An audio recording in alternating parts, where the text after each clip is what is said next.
Le Bitcoin continue de nous faire peur, mais sous les radars, vous allez voir avec moi dans cette émission qu'il est en train en réalité de récupérer de la force et justement d'assouplir sa dominance face aux altcoins. Par la même occasion, on va aller voir ensemble le crypto total, ensuite évidemment on va passer Ethereum, la Bitcoin dominance ainsi que les BTC1 futurs CME. Alors si le menu vous plaît et surtout si vous voulez savoir ce que pourrait réaliser le Bitcoin sur ces prochains temps, alors restez bien dans cette émission.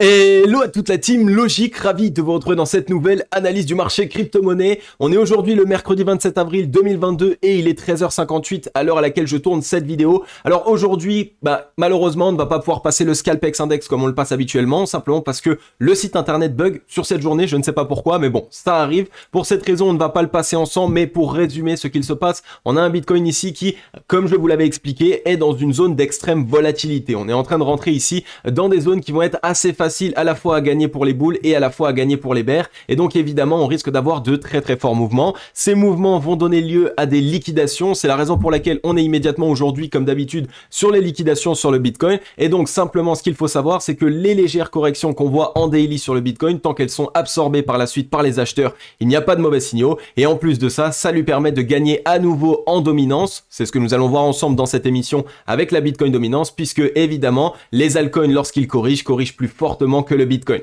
Donc on va bien voir tout ça ensemble dans cette émission. Restez bien jusqu'au bout de l'émission les amis, on va voir pas mal de choses assez intéressantes. Juste avant de démarrer les amis, n'oubliez pas de mettre un gros like et un gros commentaire pour soutenir la chaîne, pour faire en sorte que comme d'habitude on se développe au quotidien. Surtout que franchement ces derniers temps les amis, on est monstrueux, 14 700 membres de la Team Logique. Bienvenue à tous les nouveaux membres et on va pouvoir entamer cette émission. Alors du côté des liquidations, comme vous le voyez ici, je les ai branchées en 12 heures, ce qui nous permet d'avoir une perspective assez moyen long terme. On voit qu'on est bien allé taper les longues ces derniers temps. On a fait deux fois, on va dire, des petits spikes pour les shorts. Donc quand on est allé taper les shorts, on parle ici de 128 millions de dollars de position short et on était allé chercher ici 108 millions. Mais ce n'est vraiment pas énorme comparé au pic de liquidation longue qu'on est en train de taper. Hier, on est allé chercher encore 274 millions de dollars de position longue. On était allé chercher 205 millions, 227 millions, etc.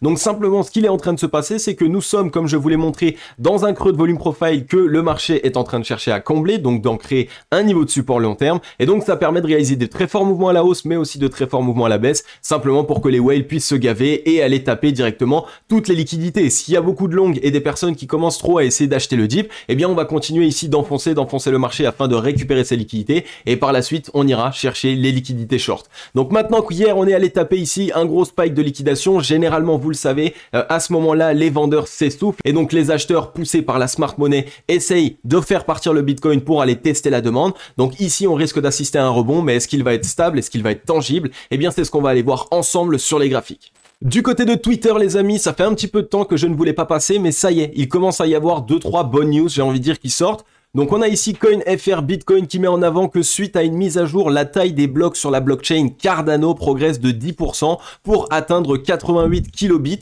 Une précédente hausse était intervenue en février, pas de quoi cependant stimuler le cours de l'ADA, donc il n'y a pas encore eu de réaction réelle sur le cours, mais en tout cas c'est plutôt une très bonne nouvelle. Vous le savez là encore, ça permet d'améliorer les blockchains, ça montre aussi que ADA Cardano est toujours ici en train d'essayer d'avancer dans ses objectifs, il a été pas mal délaissé ces derniers temps, donc pourquoi pas essayer de le regarder, puisque une news comme celle-ci, déjà, premièrement, c'est super intéressant. Deuxièmement, lorsqu'on aura une fois de plus la blockchain d'Ethereum qui risque d'être overbookée et donc les frais qui vont être évidemment plus importants et en plus de ça, le temps de transaction qui risque d'être plus long, eh bien vous le savez, généralement le marché se tourne vers des secondes couches, notamment ADA Cardano qui pourrait faire parler de lui. Et ensuite, on a ici Raphaël Bloch qui nous met en avant que Washington a pris une décision assez inédite puisqu'ils ont gelé les avoirs russes en dollars, ce qui fait maintenant, comme il l'explique bien, de la monnaie une arme diplomatique et politique. Et ça c'est un bon signal pour le marché crypto-monnaie parce que au plus la monnaie comme on la connaît, les euros, les dollars, bref toutes les monnaies fiat commencent à perdre de leur réel utilité qui est à la base juste de l'échange, donc une monnaie qui permet des transactions, eh bien au plus on s'en détache, au plus on commence à l'utiliser comme moyen de pression, au plus on commence à ouvrir les yeux sur le fait que la monnaie n'est plus que une monnaie aujourd'hui et qu'il y a vraiment énormément d'utilisation et donc qu'il y a certains risques qui y sont alliés. Et donc ça c'est plutôt un bon signal puisque vous le savez, sur le marché crypto-monnaie, si on sort des exchanges centralisés, par exemple sur la DeFi ou sur des cold wallet, à ce moment-là on a vraiment nos propres crypto-monnaies et personne ne peut venir nous les enlever. Donc on garde bien tout ça en tête, mais là encore on voit que les problèmes économiques, donc de l'économie traditionnelle, sont en majorité ici des points positifs qu'on retrouve sur le marché crypto-monnaie, et c'est ça qui peut vraiment permettre une énorme adoption mainstream. Donc on garde bien tout ça en tête, mais cette année 2022 risque d'être dingue.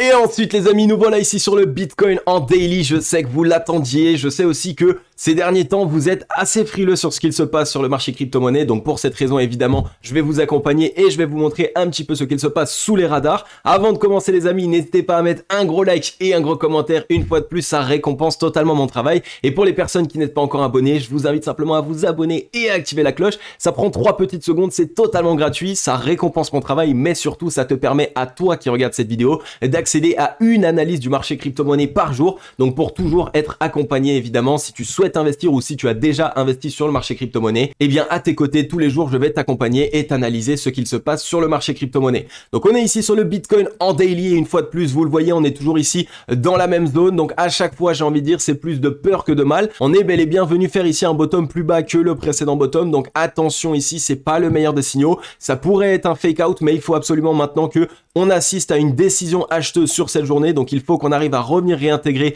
la zone des 39 518 $, ça va être vraiment primordial. Donc je vais ici directement nous le noter pour nous assurer que la clôture daily puisse se faire à ce niveau-là. Donc ici il faut absolument que cette clôture daily soit rattrapée, il faut que les acheteurs se présentent un maximum, puisque sinon malheureusement eh bien on risquerait ici d'avoir fait simplement un point plus bas, retest ici en tant que résistance, et donc là on pourrait se faire renfoncer. Alors il y a quand même des points sur lesquels il va falloir rester prudent pour les quelques jours à venir, et étant donné que là on voit, on était bien dans cette consolidation, finalement on est venu ici faire cette sortie baissière. Il faut déjà, comme je vous l'ai dit, qu'on rattrape cette journée un maximum, mais surtout il le faut absolument, parce que sinon on a ici cette zone de liquidation longue qui est juste sous nos fesses, et vous le savez, si le marché ne trouve pas ici de réaction acheteuse immédiate, alors évidemment on aura cette possibilité ici d'aller d'abord liquider les longues avant, pourquoi pas, de réaliser un mouvement pour cette fois-ci aller liquider toutes les positions short. Donc on surveille bien tout ça. Si jamais il venait à y avoir un décrochage, cette zone se trouve ici entre les 37 223 $ et les 36 706 $. Comme vous le voyez, hein, ça représente ici immédiatement les anciens points bas, donc potentiellement des zones sur lesquelles ont posé leur stop loss les longues qui ont essayé d'ouvrir des positions à ce niveau-là. Donc attention, on surveille bien ça, on reste plutôt prudent. Maintenant, si on regarde au niveau des volume profile, c'est toujours la même chose. On est toujours ici sur ce creux de volume profile qu'on essaye de combler, qu'on essaye de nourrir, j'ai envie de dire, puisque ici, pour pouvoir faire de nouveau ici du trafic dans cette zone, il faut le nourrir avec des échanges, que ça soit des achats ou des ventes sur le Bitcoin. Donc on surveille bien tout ça. Là encore, on a le spike de volume profile aux 38 935 $ que vous voyez à ce niveau-là. C'est simplement la zone qui a été la plus défendue, donc la plus échangée. Ça veut dire que les acheteurs et les vendeurs ont réellement eu un certain combat. Quand on est en dessous, ça veut dire que les vendeurs prennent la main. Quand on est au-dessus, ça veut dire que les acheteurs prennent la main. Et là, malheureusement, on vient de se faire enfoncer, on vient de passer en dessous. Et on est en train de la tester en tant que résistance. Donc sur cette journée, vous devez absolument vous assurer que en daily, on revienne passer au-dessus de cette zone, parce que sinon, malheureusement, comme je vous l'ai dit, on pourrait revenir simplement liquider les longues avant potentiellement ici de trouver rebond immédiatement et évidemment réintégrer ce spike ici de volume profile. Donc on surveille bien tout ça, mais là encore cette zone est plutôt clé, il faut absolument la surveiller, et donc la clôture daily va être assez importante. On voit qu'on était revenu tester directement en clôture la mèche du 25 avril 2022, donc c'est plutôt un bon signal. Maintenant il faut absolument avoir cette réaction acheteuse. Si on regarde sur le MACD, pour l'instant il n'y a rien de très intéressant, on a fait un premier bottom, on est non loin de la zone de neutralité, donc si on essaye vraiment de venir ici la casser, donc lorsqu'on aura la cassure, à ce moment là les acheteurs vont vraiment refaire rentrer de la force et donc essayer d'envoyer un certain mouvement. Mais tant qu'on reste en dessous en consolidation, alors attention ici à un potentiel W qui pourrait se mettre en place, donc ce qui pourrait nous montrer soit une légère jambe baissière supplémentaire avant de se relancer et donc créer la divergence haussière, soit simplement une consolidation ici avant ici la petite jambe baissière frayeur et ensuite on se relance. Donc on surveille bien tout ça. Ici le MACD n'est pas encore totalement prêt, par contre à l'inverse on a un RSI qui lui est prêt, on a une belle divergence haussière qui s'est mise en place, on a un beau W ici sous les 50 de RSI, donc vraiment il nous faut cette réaction acheteuse. On veut venir casser la ligne de coup au 47-48. Dès lors que ce sera fait, à ce moment là la réaction acheteuse, excusez-moi, sera totalement immédiate et on risque d'avoir une belle récupération pour revenir chercher les 70 de RSI. Donc là on a une belle divergence haussière qui se met en place, mais il nous faut absolument cette récupération sur cette journée. Et si on regarde maintenant au niveau du ruban de MyMobile, là encore on était venu le tester et directement on a eu ici une réaction vendeuse, donc surveillez bien tout ça, mais le ruban reste tout petit en termes de résistance, ce qui est un très bon signal et donc ce qui nous montre que ces grands mouvements assez rapides, on va dire baissiers, sont simplement là pour chercher des liquidités et surtout pour éviter d'accumuler le train, puisque si on part à la hausse, on n'a pas envie ici qu'il y ait trop de personnes qui soient rentrées sur le marché avec du levier. Donc on surveille bien tout ça, il n'y a pas forcément de mauvais signaux. Par contre, attention à court terme, on surveille cette zone et on surveille de quel côté va se déverser la force. Ensuite, nous voilà ici sur le crypto total. Le crypto total, vous le savez, lorsqu'on a des indications, j'ai envie de dire contre-indicatives sur le Bitcoin, eh bien j'aime beaucoup le passer pour voir à où est-ce qu'on en est. Et comme vous le voyez sur le crypto total, pour l'instant, on reste extrêmement propre, malgré le fait qu'on soit venu faire ici malheureusement un bottom plus bas que le précédent. Donc la dynamique pour l'instant n'est pas haussière, je vous l'accorde. Donc on reste ici dans quelque chose qui est assez instable. On est revenu tester la mèche de liquidation une fois de plus qu'on a mis en place le 25 avril 2022 en clôture. Donc il nous faut ici évidemment un rachat de ce champ d'œil japonais. Alors pourquoi est-ce que c'est pas un mauvais signal? Eh bien comme vous le voyez, on était ici dans ce triangle de compression qu'on a cassé à la hausse. On est revenu le tester ici une première fois au niveau de support. Ensuite on a mis en place une mèche, donc une deuxième fois au niveau de support. Et là on est en train d'assister à un troisième retest. Donc si la réaction acheteuse se fait, comme je vous en parle depuis le début de cette émission, alors ce sera un bon signal pour nous dire ok, on a bien validé et martelé ce niveau en tant que support. On peut maintenant essayer de s'envoler et d'aller chercher une zone de résistance. Donc on surveille bien tout ça. Il n'y a toujours pas de mauvais signaux étant donné que pour l'instant on a un bottom ici qui est toujours plus haut que le précédent bottom. Donc on reste dans une disposition ici de double bottom.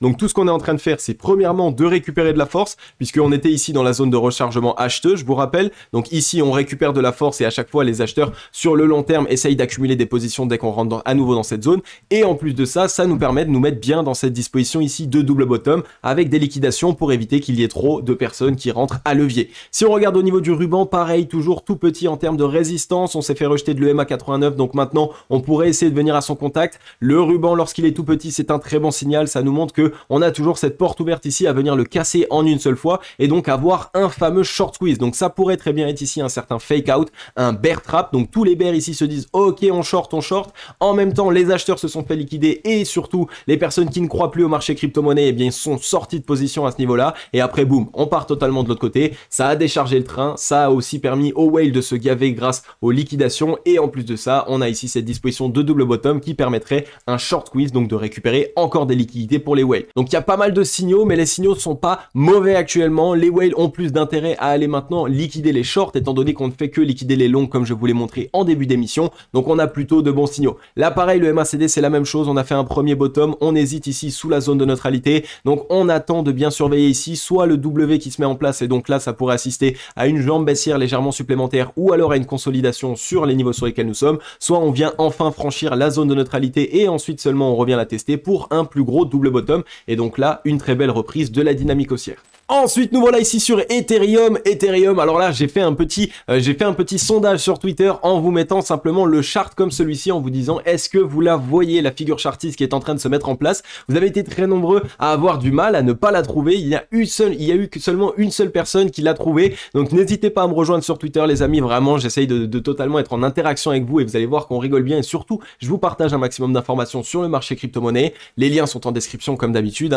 Alors vous le savez ici, enfin vous le savez pas, je vais vous le dire, on a ici une tasse séance qui est en train de se mettre en place. Elle est vraiment belle, elle est vraiment propre. On est en daily évidemment, donc c'est une tasse séance importante. C'est une figure ici de retournement haussier qui nous permet ici d'avoir une belle reprise de la dynamique haussière dès lors qu'on viendra casser ici cette anse. Donc on est dans la anse et si on assiste à la cassure, à ce moment-là, on devrait pouvoir mettre en place cette tasse séance. Alors à surveiller une fois de plus, mais pareil, on voit qu'on a des bottoms qui pour l'instant sont toujours de plus en plus hauts. Donc on est toujours dans une belle disposition. On est sous la zone des 3000 $. On est en train de revenir la tester aujourd'hui en tant que résistance.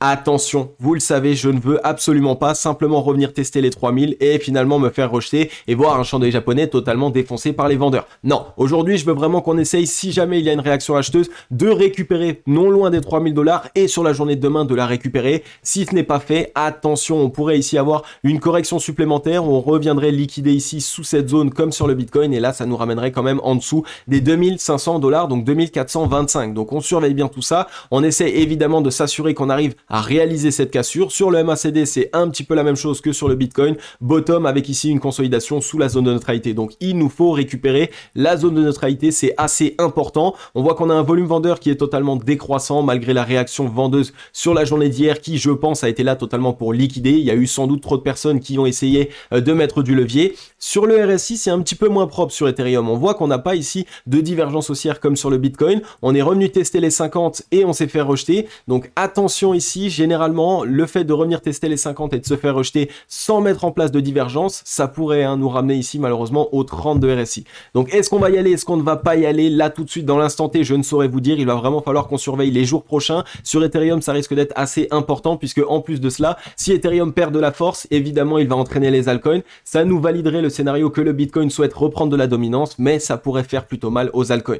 Donc on surveille bien tout ça et la zone des 50 de RSI ici, il faut absolument la récupérer d'ici peu.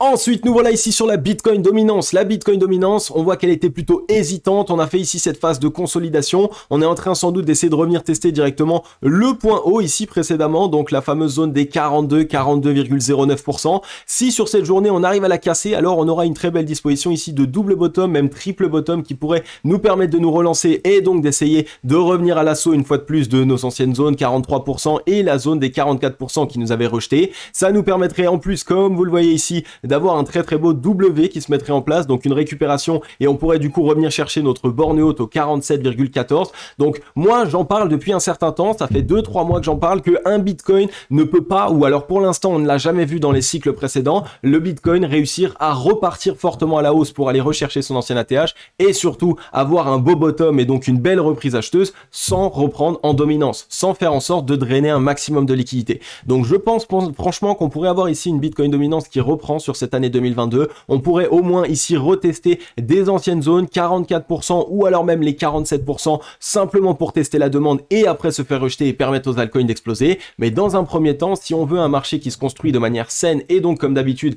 un Bitcoin qui draine le marché dans un premier temps, généralement on assiste à une reprise de la Bitcoin dominance. Ensuite, si on regarde sur le RSI, on a une divergence haussière, double bottom qui s'est mis en place sous les 50. On est ici en train de tester les 50 de RSI et en train de trouver une réaction acheteuse. Donc pour l'instant, c'est assez propre ce qu'il se passe. On pourrait avoir une belle reprise de la Bitcoin dominance. Et si on regarde sur le MACD, pareil, on a cassé la zone de neutralité. On pourrait revenir la tester pour transformer ça en W, mais franchement, on voit qu'on a une belle reprise qui est en train d'essayer de s'initier. Donc là, pareil, la Bitcoin dominance, surveillez-la un maximum. Qu'est-ce que ça veut dire? Ça veut simplement dire que si la Bitcoin dominance reprend de la force, eh bien, les altcoins risquent, dans un premier temps, de réaliser des performances inférieur au Bitcoin. Donc si le Bitcoin réalise 5% à la hausse, alors les altcoins réaliseront 1% à la hausse seulement, parce que le Bitcoin draine les liquidités vers lui. Et inversement, si la Bitcoin dominance se casse la figure, à ce moment-là, si le Bitcoin par exemple réalise 5% de hausse, et bien majoritairement les altcoins vont réaliser 7, 8, 10% de hausse. Donc surveillez bien tout ça, cet indicateur est très important pour cette année, on le met dans notre watchlist et surtout, on garde un œil ouvert dessus. Et ensuite les amis, on est ici pour conclure sur les BTC1 futurs CME. Alors aujourd'hui, on ne va pas passer d'altcoin. Vous le savez, lorsque le Bitcoin est un petit peu instable, lorsque on ne sait pas réellement dans quelle direction est-ce qu'il souhaite aller, puisqu'il est en train de vouloir essayer de reprendre en dominance, eh bien j'évite de vous passer des altcoins parce que l'intérêt premier ici est de s'assurer que le Bitcoin souhaite avoir une reprise et non pas de vouloir FOMO sur les altcoins. Donc pour l'instant, on reste prudent. En tout cas sur les BTC1 futurs CME, là aussi c'est toujours plutôt assez propre. Alors attention, on avait mis en place ce petit M-top, donc la dynamique se veut baissière ici pour les professionnels. On a ici un bottom, on voit qu'on est en train peut-être d'essayer de retester en tant que résistance. Là encore, ce ne serait pas un bon signal. Il faut absolument qu'on arrive à récupérer sur les BTC1 futurs CME la zone des 39 000 $. Elle est vraiment très importante. Sinon, ce serait un simple retest en tant que résistance. Et donc là, on pourrait encore partir plus bas. Et donc, on risquerait de venir liquider ici sous cette zone 36 450, voire même un petit peu plus bas, 34 000, 35 000 $. Donc attention, on reste bien prudent à ça. On a eu un volume vendeur qui a été plutôt croissant ces derniers temps chez les professionnels. C'est tout à fait normal. On voit ce qui se passe avec la bourse traditionnelle. Ils ont peur, ils paniquent, il y a de grosses corrections, il y a des cascades de liquidation baissière, il y a pas mal d'actifs aussi qui se cassent la gueule, donc évidemment la peur est présente sur tous les marchés. Donc pour l'instant les professionnels, on va dire, sont plutôt réservés, ils ne savent pas non plus qu'est-ce qui va se passer sur le marché traditionnel, donc on va dire qu'ils sont un petit peu au détriment du Bitcoin, ils ne sont pas ici très actifs. Si on regarde maintenant ici, pareil sur le MACD, c'est la même chose, par contre c'est plutôt propre, parce que ici on voit qu'on a quand même de belles divergences haussières qui se mettent en place, on a toujours une disposition qui est plutôt stable, j'ai envie de dire, on a eu ici évidemment cette sortie baissière mais qui s'est sans doute fait par la même occasion à cause du marché boursier traditionnel. Donc si on récupérait ici la zone de neutralité, on pourrait essayer de mettre en place le W avec le retest, et comme vous le voyez ici précédemment, on voit qu'on a quand même de la force qui commençait à rentrer précédemment. Donc là on a un mouvement qui est en train d'essayer de se mettre en place, on est sans doute ici en train de vouloir essayer de liquider les longues. Donc généralement avant un fort mouvement haussier, on vient faire le dernier mouvement baissier pour liquider les longues, et après on part sur un short squeeze, le double bottom qui se met en place, et on va liquider les shorts cette fois-ci en allant dans dans des zones bien plus lointaines. Alors vous le savez, lorsqu'on vient réaliser un mouvement comme celui-ci et que par la suite on se fait rejeter, eh bien tant qu'on trouve un bottom ici plus haut que le précédent, chose que pour l'instant on est en train de tenir, mais il va falloir qu'on surveille cette journée, mais tant qu'on arrive à faire ça, alors on peut ici espérer récupérer la garage zone haussière. Et la garage zone haussière de ce précédent mouvement, qui a été un mouvement assez important, nous ramènerait la team ici jusqu'aux 55 710 $, jusqu'aux quasiment 60 000 $. Donc entre les 2 et les 1,618 qui est une extension de Fibonacci.